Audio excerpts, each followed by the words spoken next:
오늘 저희들에게 주시는 하나님의 말씀은 고린도전서 16장 1절에서 4절 말씀 되겠습니다.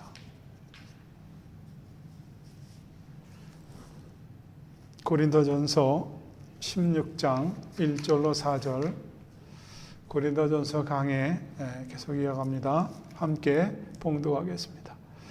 성도를 위하는 연보에 대하여는 내가 갈라디아 교회들에게 명한 것 같이 너희도 그렇게 하라. 매주일 첫날에 너희가 각 사람이 일을 얻은 대로 저축하여 두어서 내가 갈 때에 연보를 하지 않게 하라. 내가 이를 때에 너희의 인정한 사람에게 편지를 주어 너희의 은혜를 예루살렘으로 가지고 가게 하리니 만일 가는 것이 합당하면 저희가 나와 함께 가리라. 기도하고 말씀 나누겠습니다. 하나님 아버지, 부족한 자 말씀을 전합니다. 저희 허물과 약함을 가리워 주시옵소서. 성령의 능력으로 저를 사용하셔서 이 말씀이 권세 있게 증거될 수 있도록 이 말씀을 축복해 주옵소서. 예수님의 이름으로 기도하옵나이다. 아멘.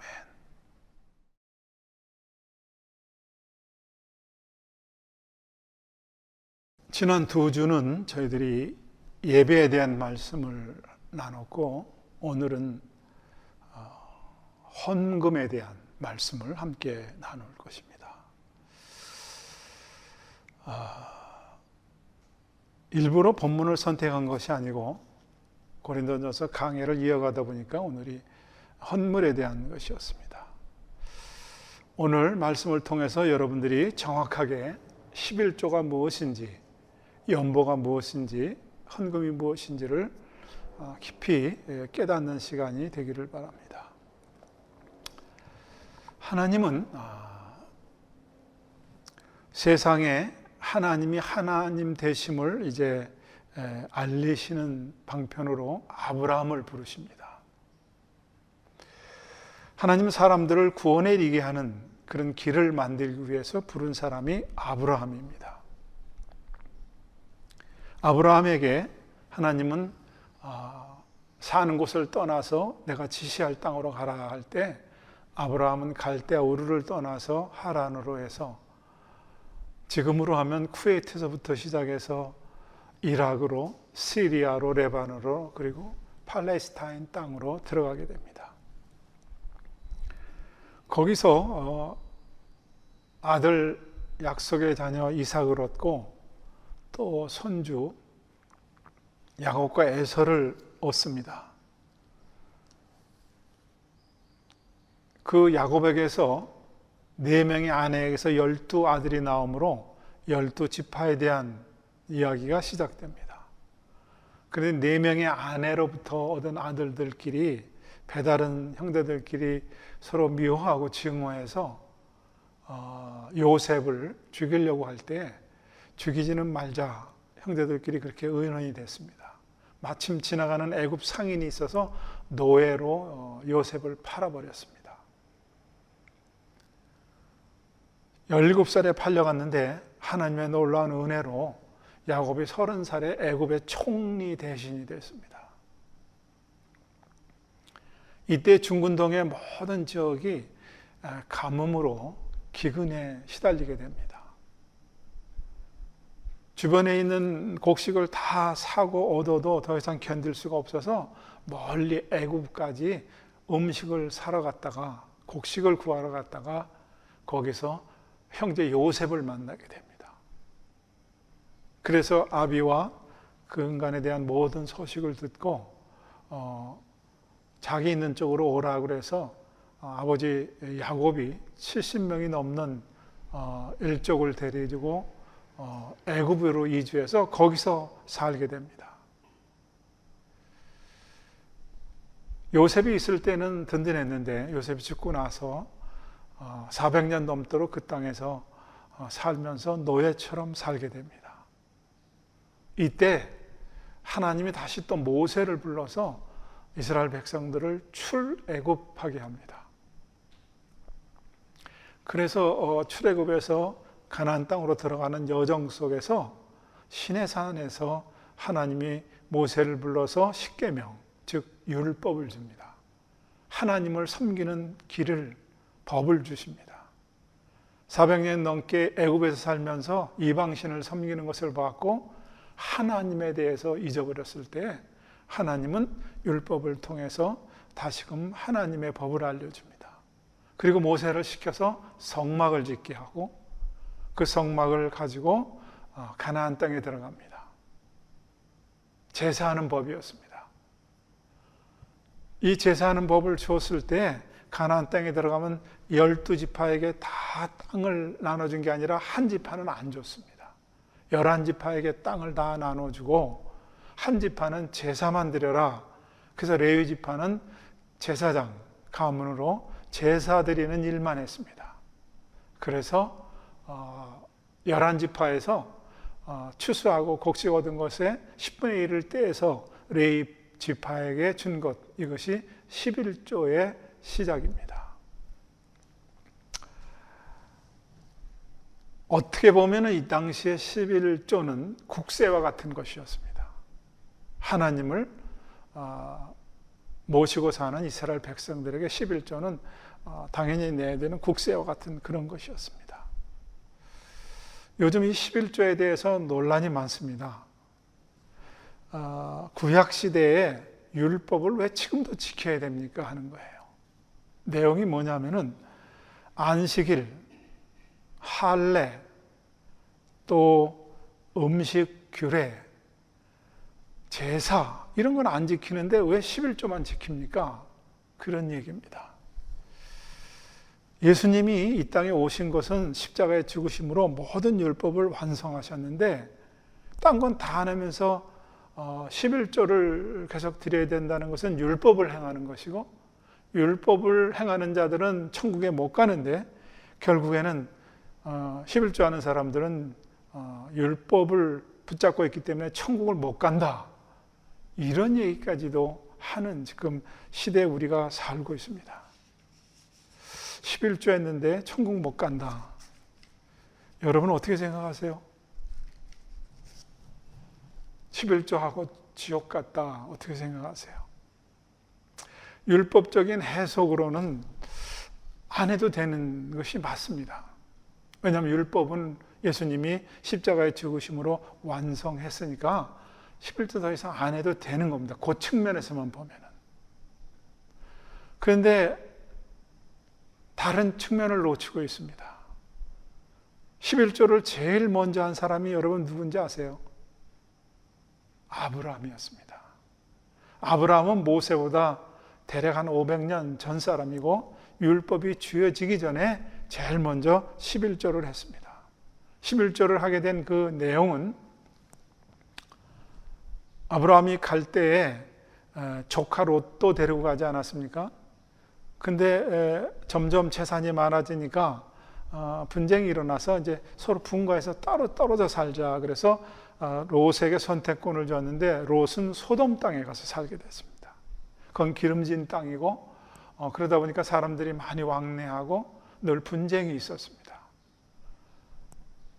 그런데 어느 날 네 부족하고 동맹을 맺고 다섯 부족이 동맹을 맺어서 서로 싸움을 하는 중에 소돔 땅에 사는 롯도 휩쓸리게 되고 그래서 포로로 잡히고 모든 재산을 빼앗겼습니다. 이 소식을 들은 아브라함이 집에서 있는 가신들 318명을 데리고 가서 전쟁을 해서 승리를 합니다.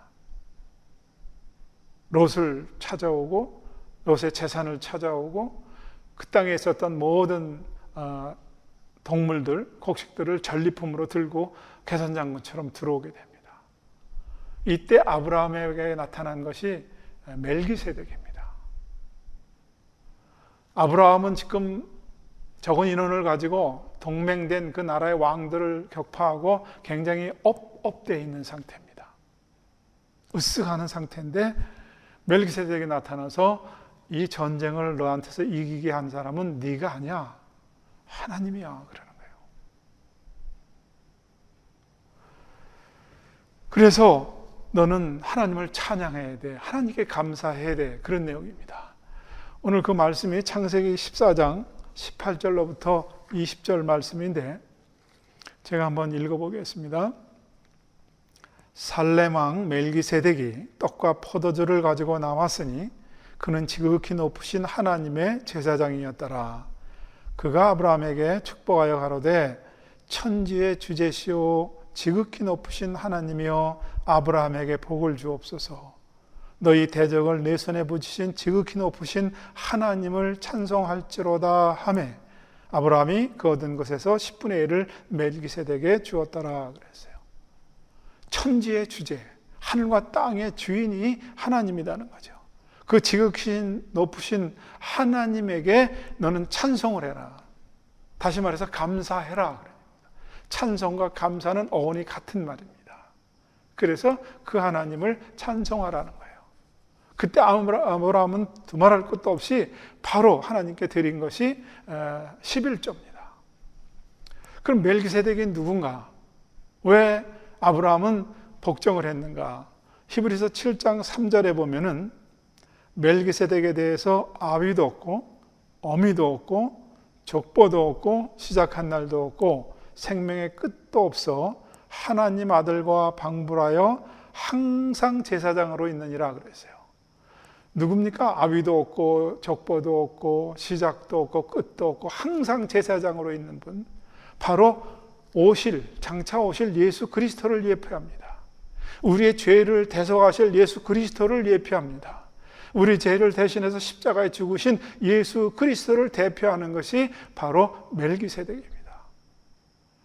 우리의 죄를 대속하실 그분께 11조를 드린 거예요. 그러면은 히브리인들이 11조는 그러면 아브라함이 시작했는데 율법 이전 것이거든요. 신앙 고백으로 드렸는데 11조의 개념이 뭐냐? 10분의 1이라고 할 때 하나, 제일 첫 것은 히브리 개념으로 모든 것을 대표하는 게 첫 것입니다.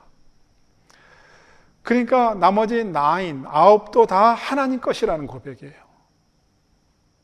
그 중에 하나를 드렸다는 것은 다 하나님 겁니다. 그런 얘기입니다. 이스라엘 백성이 모세를 통해서 출애굽할 때 장자가 죽는 그런 재앙을 만나지 않습니까? 그때 장자는 누구네 집이나 왕도 다 죽습니다. 이것은 무슨 말이냐? 전 애굽을 심판하셨다는 거예요. 바로 11조는 구속사적으로 신앙 고백이고 나의 모든 것은 하나님께로 왔다는 것이고 이것을 10분의 1을 드리면서 아브라함이 했다는 거예요. 이게 11조의 시작이었습니다. 그러니까 율법적으로 보면은 안 해도 되는 건데 아브라함이 11조를 한 것을 구속사적으로 보면은 우리의 죄를 대신해서 대속하신 그분을 우리가 감사하는 거예요. 그래서 드리는 표시가 11조인 것이에요. 목사님 신약시대에는 뭐 11조 하란 말은 없는데요. 어느 분은 또 이렇게 질문하는 분도 있어요. 여러분 신약에 11조 하지 말라는 말은 있습니까? 11조 하지 말라는 말도 없습니다, 여러분. 그래서 오늘 신약에서 나와 있는 이 연보라는 말을 가지고 이제 여러분들하고 이 초대교회의 연보가 뭔가를 우리가 한번 말씀으로 나누기를 원합니다. 1절에 보면은요, 성도를 위하는 연보에 대하여는 내가 갈라디아 교회에 명한 것 같이 너희도 그렇게 하라 그랬어요. 여기에서 연보, 초대교회는 연보를 했습니다. 이 연보는 갈라디아 교회에 한 것처럼, 그렇게 명한 것처럼 너희 고린도 교회도 그렇게 하면 된다 그랬어요. 초대교회 연보라는 것을 여러분들이 다시 한번 이해를 좀 했으면 좋겠습니다. 이 초대교회는 조직된 교회가 아니었습니다. 성령의 강한 역사로 여기저기에서 믿는 무리들이 막 생겨났어요. 사도들이 다 감당할 수가 없었어요. 어느 교회는 가서 2주 동안 머물고, 어디 교회는 가서 몇 달을 머물고, 어디 교회는 또 1년도 머물고, 이렇게 하면서 그들에게 이렇게 세워주는 역할을 했습니다. 조직된 지금 같은 교회가 없었기 때문에 헌금을 관리하는 사람도 그리고 낼 곳도 없어요. 그래서 필요할 때 모아서 그걸 쓴 것이 연보였어요. 그 연보라고 하는 이것은 정확한 해석으로 하면은 목적 헌금과 비슷한 겁니다. 우리가 2년 전에 청년들이 요르단으로 단기 선교 갔을 때 시리아 난민들을 방문하는데 푸드박스를 전해주면 좋겠다. 현재 선교사들하고 연결이 돼서 저희들이 한 박스당 200드람씩 헌금할 사람을 모았습니다.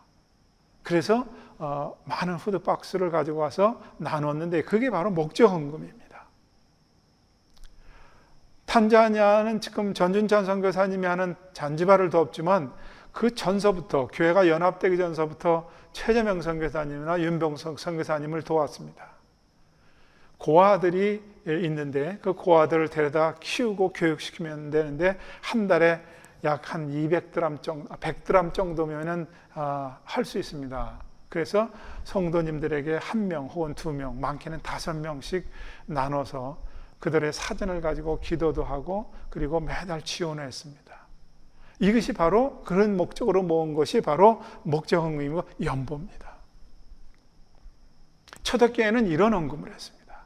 우리나라도 60년대, 70년대에는 헌금을 연보라고 그랬습니다. 나이 든 사람들은 이것이 무슨 말인지 연보라는 말을 잘 압니다. 그런데 한국 교회가 60년대, 70년대에 막 교회 간판만 붙여놔도 사람들이 몰려드는 부흥되는 때가 있었습니다. 그럴 때에 그 많은 인원을 수용할 수 있는 교회를 건축하기 위해서 한국 교회가 쓰지 않아야 될 단어를 썼습니다. 그것이 뭐냐면 성전 건축이라는 거예요.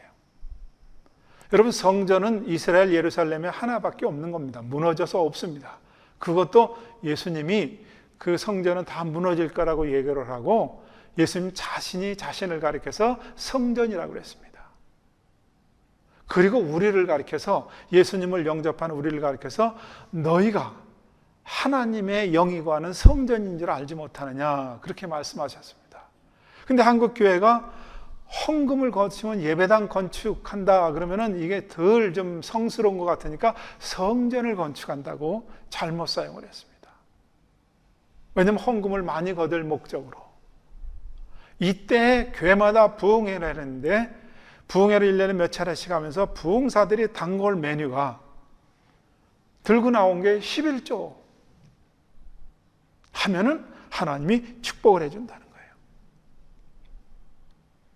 그리고 부흥사들의 단결 설교 내용이 누가 전셋돈 빼서 헌금했는데 집 2채 얻었대더라.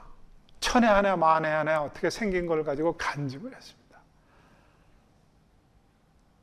하나님의 집을 더 아름답게 지어야지, 성전을 지어야지. 그래서 적금을 깨트려서 헌금을 하고 그 모든 것이 뭐예요? 그러면 축복해 줄 거라는 것으로 결론을 지었어요. 그래서 단골로 등장한 것이 말라기 3장 10절입니다. 말라기 3장 10절에 보면은 만군의 여호와가 이르노라, 너희의 온전한 11조를 창고에 들여 나의 집에 양식이 있게 하고 그것으로 나를 시험하여 내가 하늘문을 열고 너희에게 복을 쌓을 것이 없도록 붙지 아니하나 봐라. 부흥사들이, 목사님들이 단골로 들고 나온 게 온전한 11조에서 하나님 창고에 들여봐. 그럼 하늘문을 열고 하나님이 쌓을 곳이 없도록 부어준다는 거예요. 이 11조를 왜 이렇게 했는지를 제가 나중에 기회가 있으면 따로 11조만 한번 다뤄보겠습니다. 오늘은 이 11조가 아니라 연보에 대한 말씀이기 때문에 연보 쪽으로 다시 갑니다. 그래서 그때부터 60, 70년대부터 교회가 부흥되면서 성전이라는 이름이 안 써야 될 이름이 들어왔고 11조는 곧 축복이라는 것 때문에 아주 열심히 헌금을 했어요. 지금도 교회 그 헌금 봉투가 뭐 수십 가지입니다. 기가 막힌 거는 1,000번째 헌금도 있고요, 봉투도 있고요. 깜짝 놀라서 속죄 헌금이라는 것도 있습니다. 여러분, 얼마나 예수 믿는 것을 복으로 이렇게 연결시켜 놔가지고 예수 믿는 사람들이 하는 식당에 가보면, 코딱지만한 식당에도 가보면은 내 시작은 미약하였으나 내 나중은 창대하게 된다, 이런 것들을 다 붙여놨습니다. 왜? 예수 믿는 것은 복이라고. 그러니까 어려운데 헌금들을 열심히 했어요. 왜냐면 복 받으려고. 그래서 어느새 기독교는 종교가 되어버렸습니다. 하나님은 돈 받아 잡수고 복을 주시는 하나님, 하나님을 싸구려로, 종교로 전락을 시켜버렸습니다. 참 가슴 아픈 일입니다. 여러분, 이 연보를 어떻게 준비했나? 2절을 또 보겠습니다. 매주일 첫날에 연보를 모았습니다. 매주일 첫날에 각 사람이 일을 얻은 대로 저축하여 두었다가, 그러니까 어느 날 갑자기 우리가 목자헌금 합시다, 그러니까 1년에 한두 번 한 게 아닙니다. 매주일 예배를 드릴 때 첫날에 각 사람이 일을 남긴 것을 얻은 대로 각자가 저축을 했어요. 왜냐하면 교회 시스템이 헌금을 관리하고 내는 곳이 초대교회는 없었기 때문에 각자가 관리했어요. 내가 감사할 일이 있으면 감사헌금을 이번 주 모아놓고, 또 다음 주에 내가 11조를 드릴 게 있으면 11조를 모아놨고, 또 다음 주에는 어떤 구제할 게 있으면 구제헌금을 모아놨고, 이렇게 해서 각각 모아놨습니다. 성령의 감동대로, 믿음의 분량대로 모아놨어요. 이것이 바로 연보예요. 이것이 초대교회에 헌금하는 모습이었어요. 여러분, 율법은 폐기됐습니다. 더 이상 율법은 지킬 필요가 없습니다. 11조, 구제, 선교, 이런 거 이제 안 해도 되는 거 아닙니까? 그 율법적인 측면에서 보면은 안 해도 된다고 말씀드렸습니다. 그런데 여러분, 이렇게 말씀하시는 분들은 믿음이 없어서 그러거나, 아니면 자기 변명이거나 자기 합리화하기 위해서 그런 거 아닌지 모르겠어요. 어느 침례교회 목사님이 침례를 베풀게 됐습니다. 그래서 한 사람씩 침례를 합니다. 장로교처럼 머리에다 이렇게 물을 뿌리는 게 아니라, 침례교는 완전히 물속에다 집어넣지 않습니까? 그래서 침례를 지어나가는데 한 사람이 우물쭈물하고 안 오는 거예요. 당신 침례 안 받고 뭐 하냐고 그러니까, 내가 깜빡하고 지갑을 그냥 주머니에 갖고 왔다고. 그러니까 목사님 확 잡아 끌어가지고 그냥 물속에다 첨벙 집어넣으세요. 우와 하고 일어나서 나오는 사람에게, 당신 지갑도 침례 받아야 된다고. 이건 뭘 말하는 겁니까, 여러분? 세례를 받을 때 철저하게 물질적인 것도 세례를 받으라는 거예요. 그래서 마틴 루터는 이런 얘기를 했습니다. 회개하는 사람이 지갑을 회개하지 않으면은 그건 절대 회개가 아니라고 그랬어요. 헌금이 아까워서, 아직 믿음이 안 돼서, 아직 내가 그만큼 영성이 없어서 못 드리는 건 그건 할 수 없어요. 그건 드리지 마세요. 억지로는 하지 마세요. 근데 헌금을 드려야 되는 걸 뻔히 아는 사람이 뺀절거리고 안 드리는 사람이 있어요. 저는 목사가 되려고 그래서 그런지 몰라지만 성경에 모든 게 믿어져요. 믿음의 은사가 있나 봐요. 다 믿어집니다. 그리고 이제 목회를 졸업할 때가 다 가까우면서도 평생 제가 한 게 11조, 구제, 선교, 이거는 빠지지 않고 했어요. 아무 갈등 없이 했어요. 여러분, 난 이런 은혜가 우리 교회 모든 성도들에 있기를 주님의 이름으로 축원합니다. 헌금이 얼마를 해야 되나, 이런 문제에 성도들이 부닥칩니다. 구제헌금 하라 그러는데, 선교하라 그러는데, 감사 이런 거 하라는데 어떻게 해야 되나? 여러분, 제일 먼저 제가 여기서 이런 문제로 헌금을 우리가 함께 모읍시다 할 때 첫 생각이 드는 것이 하나님이 성령께서 주시는 거예요. 하루 지나면요, 마귀가 그거 하나님 생각하냐, 너 정신 차려라, 그리고 헌금 못하게 합니다. 그래서 오늘 여기서 보니까 매주 모았다가 그것을 갖고 나오라 해요. 지금 하지 않으면 잊어버립니다. 미루면 못합니다. 왜 못하는지 아세요? 영국의 유명한 설교가 마틴 로이드 존스 목사님의 그 책에 이런 내용이 있습니다. 아주 신실하게 하나님을 믿는 농사짓는 부부가 있었는데 그 집에 소가 새끼를 낳았어요. 근데 송아지를 2마리 쌍둥이를 낳습니다. 그래서 너무 신랑이 신이 나서 남편이 색시한테 떼와서 여보, 송아지가 새끼를 2마리 낳았다고. 본래 1마리는 우리 거니까 1마리는 우리가 주님 드립시다 그랬어요. 그래 믿음이 좋은 아내가 당신 생각이 귀하다. 그래 주님 드려라. 그래서 주님의 소가 하나 있고 내 소가 있고 그렇게 같이 자라고 있었는데 어느 날 송아지가 조금씩 커나가다가 그만 병을 얻어갖고 죽었습니다. 근데 남편이 또 아내한테 뛰어들어오더니 방금 주님의 소가 죽었다는 거예요. 여러분, 주님의 소는 항상 죽게 되어 있습니다. 제일 처음에 성령의 감동으로 준 그것이 하나님께 드려야 될 몫이에요. 여러분, 우리는 너무나 어떤 때는 헌금에 인색할 때가 있습니다. 제가 이 말씀을 왜 인색하면 안 되는지 결론해서 말씀드리겠습니다. 오늘 2절을 계속해서 보면은 매주에 모았다가 이제 연보를 하는데 내가 갈 때에 연보하지 않게 하라 그랬어요. 2절에. 이거는 뭐냐?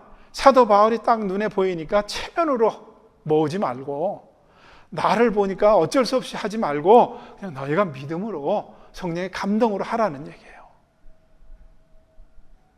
3절에 내가 이를 때에 너희가 인정한 사람에게 편지를 주어 너희의 은혜를 예루살렘으로 가지고 가게 하겠다 그랬어요.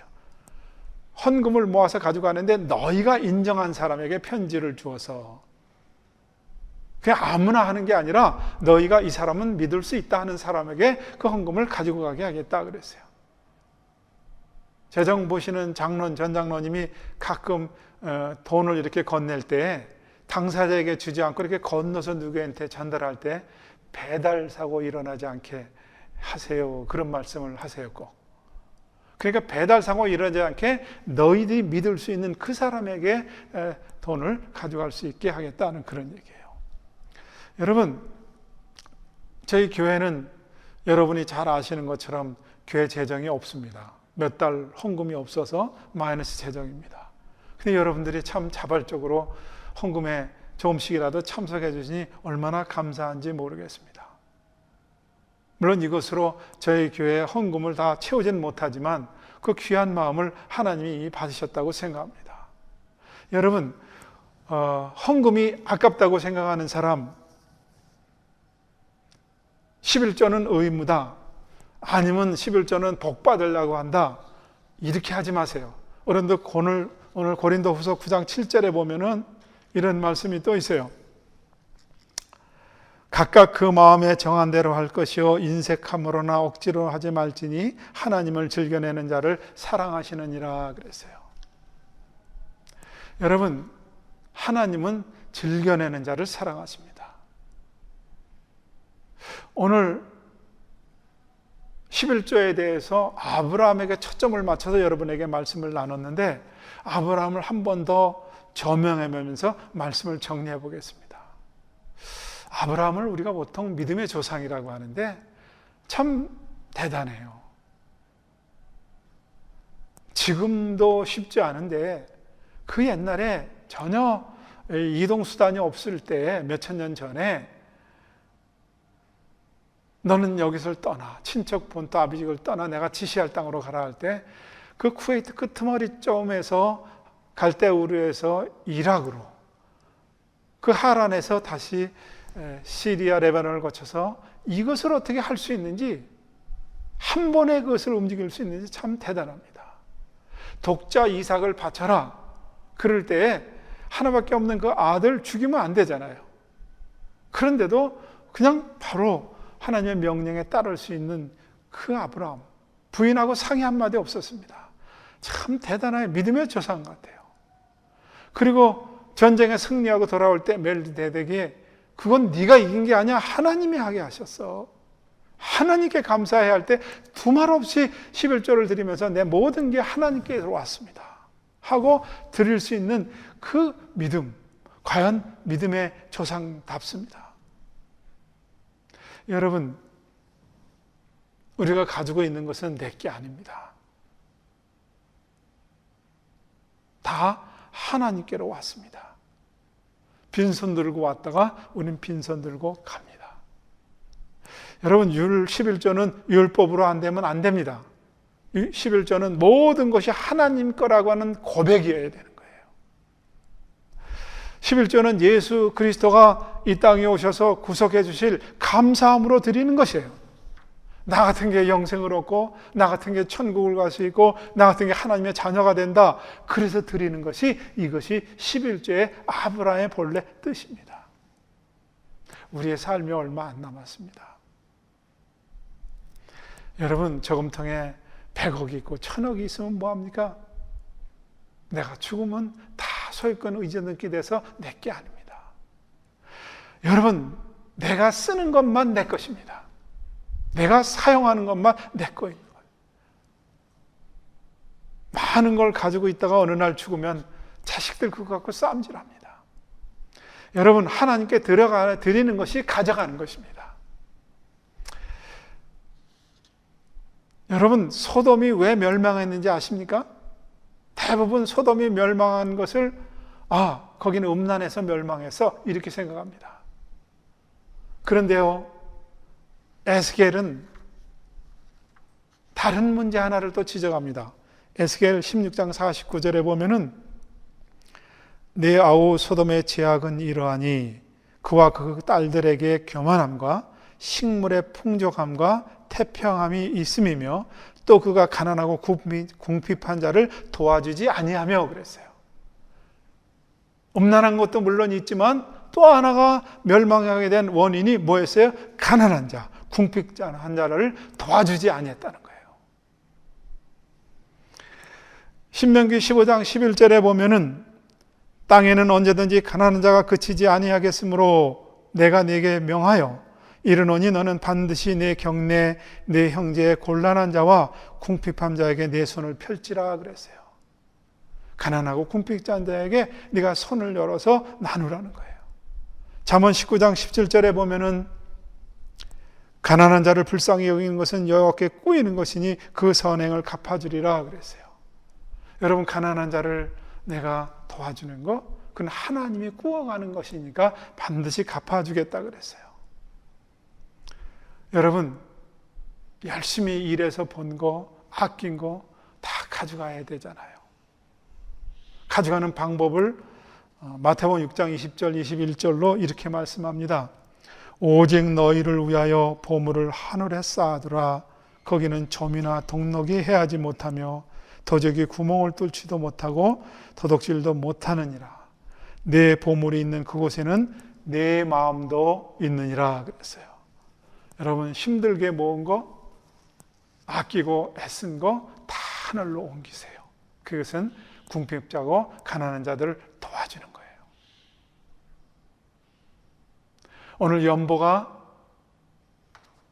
초대교회는 할 수가 없었고 연보라는 이름으로 헌금했는데 그 안에는 모든 게 다 들어있는 것입니다. 어느 사람들이 주장하는 것처럼 율법이니까 11조 폐기하고 율법을 지키면 구원 못 받으니까 11조 하면은 지옥 간다, 이런 논리로 이것을 해석하지 않고 아브라함에게 초점을 맞춰서 이 11조를 여러분에게 해석해 드렸습니다. 이 말씀이 여러분들에게 두고두고 생각이 나서 성령의 감동이 있을 때 아낌없이 나누는 그런 멋진 사람들, 때에 따라서는 지갑을 열고 그것을 아름답게 사용하는 그런 멋진 그리스도인 다 될 수 있기를 주님의 이름으로 축원합니다. 기도하겠습니다. 하나님 아버지, 필요한 순간에 하나님의 말씀이 생각나게 하시고 필요한 순간에 하나님의 말씀을 적용할 수 있게 하셔서 이 말씀을 들은 모든 하나님의 자녀들이 삶 속에서 물질로 자유하고 승리하는 그런 승리자들로 말씀드린 모든 하나님의 자녀들을 축복하여 주시옵소서. 예수님의 이름으로 기도하옵나이다.